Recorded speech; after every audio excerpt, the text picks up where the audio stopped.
There's a Jewish holiday celebrated in October that's called Yom Kippur, and it's the Day of Atonement.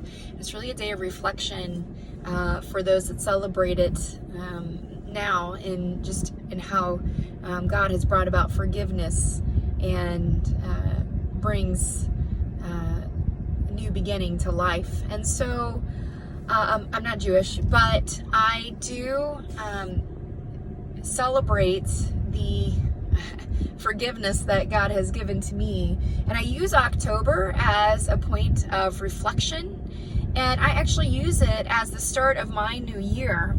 I think it's a wonderful time to reflect on how this year has gone, what I'm thankful for, what were my goals, and where am I at with those goals. Really, we're in the last quarter of the year.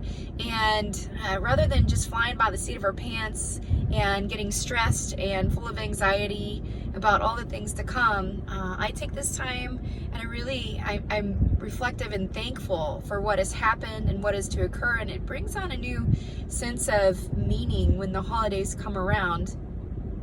And I want to propose this to you as you are going into your holidays and going into the new year. And yes, it will be here before you know it. So don't you dare say, don't you talk about that yet, because you know it's almost here.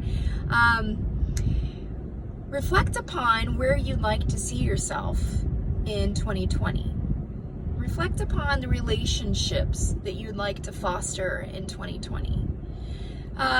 There was a study published and found that the number one predictor of longevity, like people living to 100s, the number one predictor was their relationships. It wasn't about how well they eat, in fact, past their 70s. At that point, the most important factor when it comes to longevity in life was relationships with others. And I think that's so critical in this day and age, because I feel like our relationships are getting lesser and lesser. Is that a word? Anyways, our relationships are sad, if you will. We have so much information and so technology and ways to connect to people, but it's really brought us into a world where full of isolation.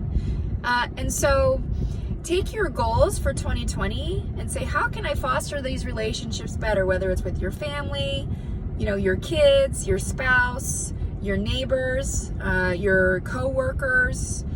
Maybe it's just fostering the relationship with you and our Heavenly Father. It doesn't matter what you've done in the past and how successful or how unsuccessful this year was. It is a new beginning, and every day we're given the opportunity, and every day you are special and you're not a failure, because God didn't create you to be so. But keep that in mind, that there's always opportunity to change and to grow and to just become the person that you were created to be, which is a beautiful creation and a light that shines in every person, every single one of you. So sometimes we just need to take account of that light and realize that yes, you do shine, and you can shine brightly. And if you need help in goal setting or planning, or if you ever need to talk, I'm here for you. Live in victory. It's not a simple saying. I mean, there is weight to that. And there's a reason why I say that every single week. I want you to live in victory, because that's what you're created for. And it's not just about, coming in and getting adjusted so that you feel better. It's about transforming your life. And that's not only from the inside out with your nerve system and physical, but that's mental, emotional, and spiritual too. So I'm here to help in any way that I can. I love you all, and Happy New Year.